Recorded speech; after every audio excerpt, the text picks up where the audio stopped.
Today we are going to take the next part, that is entity and attributes. In the previous part we have seen the entity, what is meant by entity, what is weak entity, and after that we have seen the relation between entity and weak entity. As far as weak entity is concerned, it will not have any primary key or something like that. As a part of this, means after discussing the entity, means entity will have two types, that is strong entity and weak entity.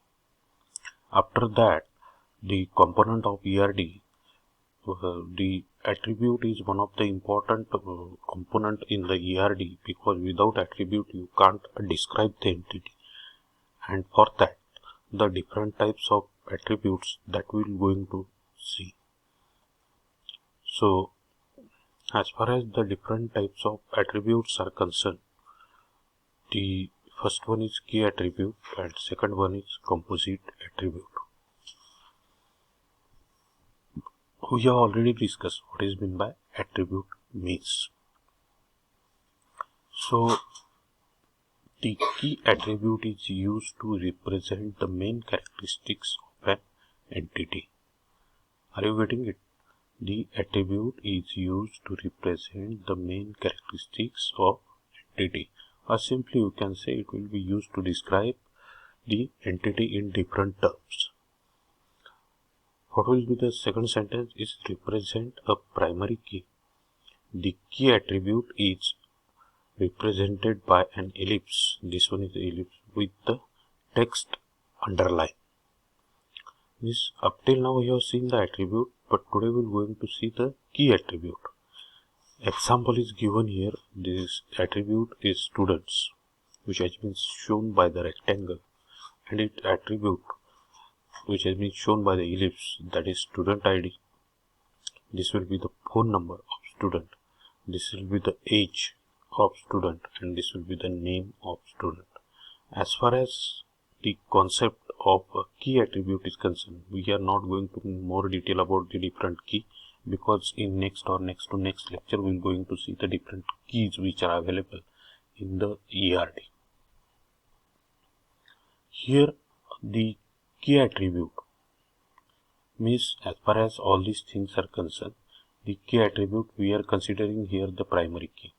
So these things, all these things I have discussed in the class in the previous semester, but here ID related to student we have shown here ID. If you are not getting ID in the sense, you can see here roll number also.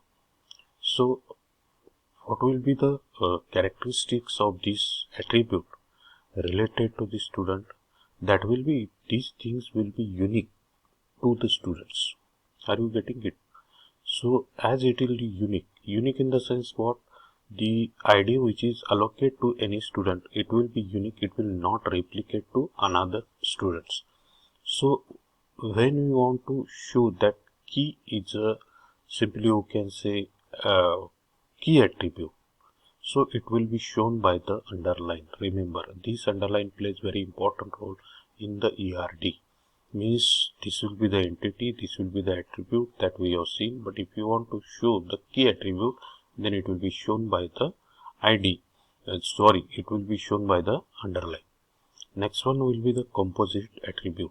Are you getting it? This first one will be key attribute and second one will be the composite attribute. Which thing is called composite attribute? Are you getting it? Which thing is called composite? An attribute that composed of many other attributes is known as composite attribute. The composite attribute is represented by an ellipse, and those ellipses are connected with an ellipse. आता इथे composite attribute कशा पद्धतीने दाखवली जाते, म्हणजे यात काही ellipse मध्ये काही हे नाही, जी डायग्राम आहे ती आहे तशीच्या तशी सेम आहे, ही पण ॲट्रिब्यूट आहे. पण कंपोजिट ॲट्रिब्यूट कशी दाखवायची, म्हणजे हे जे काही आहे ही टोटल ॲट्रिब्यूट काय, composition of all attributes. So example is given, when you will going to, we have shown this attribute name, but name will contain your first name, middle name and last name. It will be shown by this. So such type of attribute is called as a composite attribute. So that's why an attribute that composes of many other attributes is known as composite attribute. The composite attribute is represented by an ellipse and those ellipses are connected with an ellipse. म्हणजे हे main attribute झाली. या कंपोजिशनमुळे ह्या ॲट्रिब्यूटला काय म्हणतात? Composite attribute. Next one will be the multivalue attribute. An attribute can have more than one value. These attributes are known as multi-value attribute. The double oval shown is known as. Are you getting it? The double oval is shown is represented by the multi-value attribute. आणि इथे example दिलेलं आहे phone. A student can have more than one phone number. आता इथं बघा जी काही आपण इथे दाखवलेली आहे स्टुडंट आणि त्याचा फोन नंबर. तर इथं आपण जर समजा आपण जर एकापेक्षा जास्त कंपल्सरी जर घेत असलो किंवा शक्यता असते तर student can have more than one phone number. That one you will be shown means more than one things will be there which will be shown by this multivalued attribute. Next one will be the derived attribute.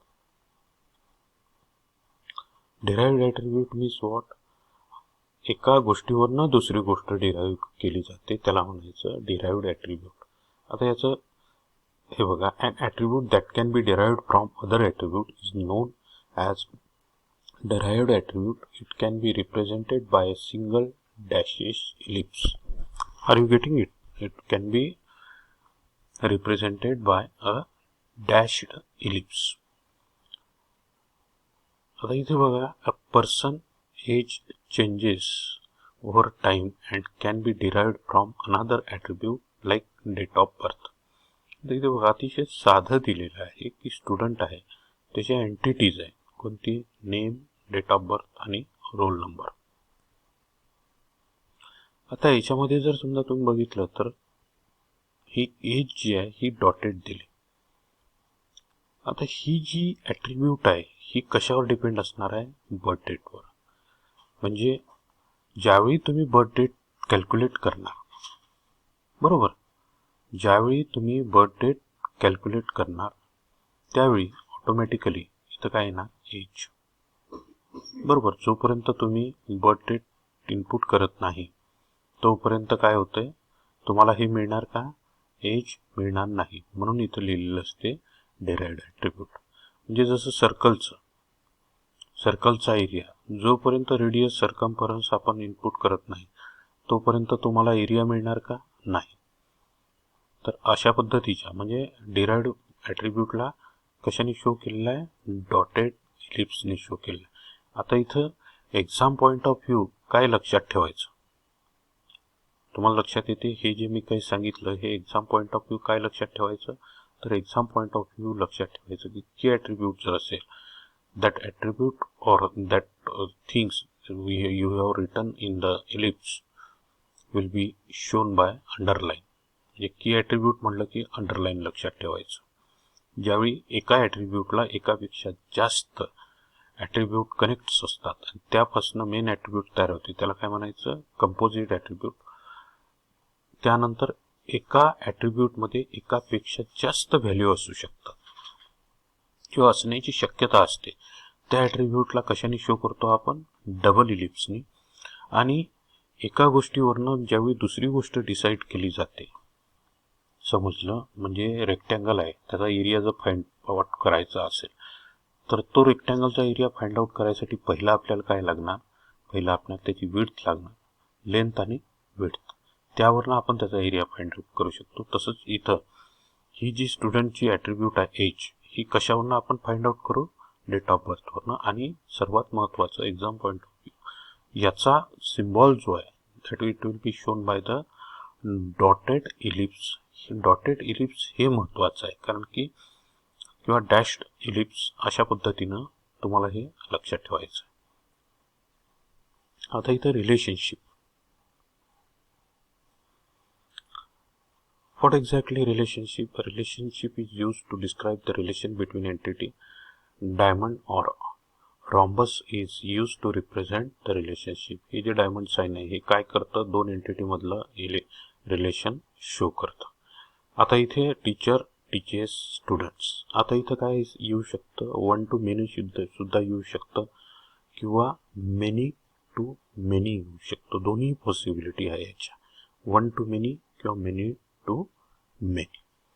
आता इथं as far as types of relationships are as follow. आता वेगवेगळ्या टाईपच्या relationship कोणत्या, हे पण आपलं झालेलं आहे, तरी मी रिपीट करतो का, तर यावर्षी सिलेबसमध्ये कोणकोणत्या रिलेशनशिप असू शकतात एंटिटीमध्ये. When only one instance of an entity associated with the relation, then it is known as one-to-one relationship. A female can marry to one male and a male can marry to one female. ज्याला आपण husband wife म्हणतो in general. As far as marriage is concerned, that will be female married to male, that is one female can marry to one male. तर इथं हे जे उदाहरण आहे, हे उदाहरण अतिशय चांगलं कशाचं आहे, it will shows the relationship between one two one relationship. आता इथे one to many relationship, one to many relationship means what, ज्यावेळी एक एंटिटीचं रिलेशन दुसऱ्या एंटिटी बरोबर एकापेक्षा जास्त असतं त्यावेळी काय म्हणलेलं आहे ते one to many. When only one instance of an entity of left side and more than one instance of entity on the rights associated with the relationship, then this is known as one to many relationship. आता इथे बघा, हे scientist आणि त्यांनी invent केलेल्या ह्या गोष्टी आहे, त्याचं इन्व्हेन्शन आहे, हा सायंटिस्ट आहे त्याचं इन्व्हेन्शन आहे. इथं काय दाखवलेलं आहे, एक सायंटिस्ट इन्व्हेंट्स एकापेक्षा जास्त इन्व्हेन्शन फाइंड आउट करू शकतो. म्हणजे एका सायंटिस्टनं हे फाइंड केलं, दुसरं इन्व्हेन्शन, तिसरं इन्व्हेन्शन, तर इथं काय दाखवलेलं आहे, one to many. Next thing that will going to see, many to one, दोन्ही सारखेच आहे हे. When more than one instance of an entity on the left side and only one instance of entity on right side associated with the relation, then it is known as many to one relationship. आता इथं बघा, student काय एनरॉल्स आणि course. इथं बघा अतिशय सोपं आहे की तुम्ही सर्व स्टुडंट FY BSc का SY BSc चे एनरॉल करणार कशासाठी, एका कोर्ससाठी. तर अशा टाईपचे जे रिलेशन्स आहे, are you getting, student enrolls for course. तर हे रिलेशन कोणत्या पद्धतीचं झालं, मेनी इज टू वन. त्यानंतर many to many, when more than one instance of an entity of left side and more than one instances of an entity on right side associated with the relation, then it is known as many to many relationship. आता इथं मी example दिलेलं आहे, काय दिलेलं आहे, employee आणि project.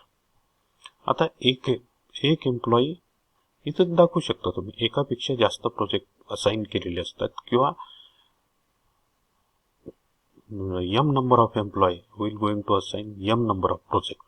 Are you getting it? M number of employee will going to assign m number of project.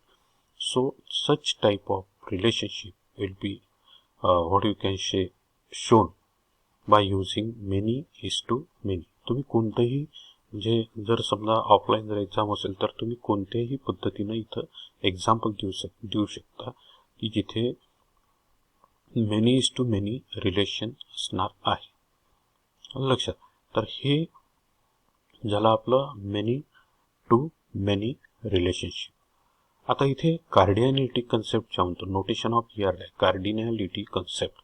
म्हणजे आता आपण काय दिलं, many to one, one to many, many to, हे अशा पद्धतीने दिलं. पण ERD मध्ये तुम्ही वेगळ्या पद्धतीनं सुद्धा रिलेशनशिप दाखवू शकता. डायरेक्ट काही जर नसेल तर काय दाखवू शकता, इथे एक एंटिटी इथे एक एंटिटी. तर अशा पद्धतीनं असेल तर तुम्ही काय लिहू शकता, वन टू मेनी. अशा पद्धतीनं जर समजा असेल तर तुम्ही काय दाखवू शकता, वन टू मेनी. अशा पद्धतीनं जर असेल तर तुम्ही फक्त इथे एका ठिकाणी असंच जर दाखवलं तर इथे काय लिहू शकता, मेनी.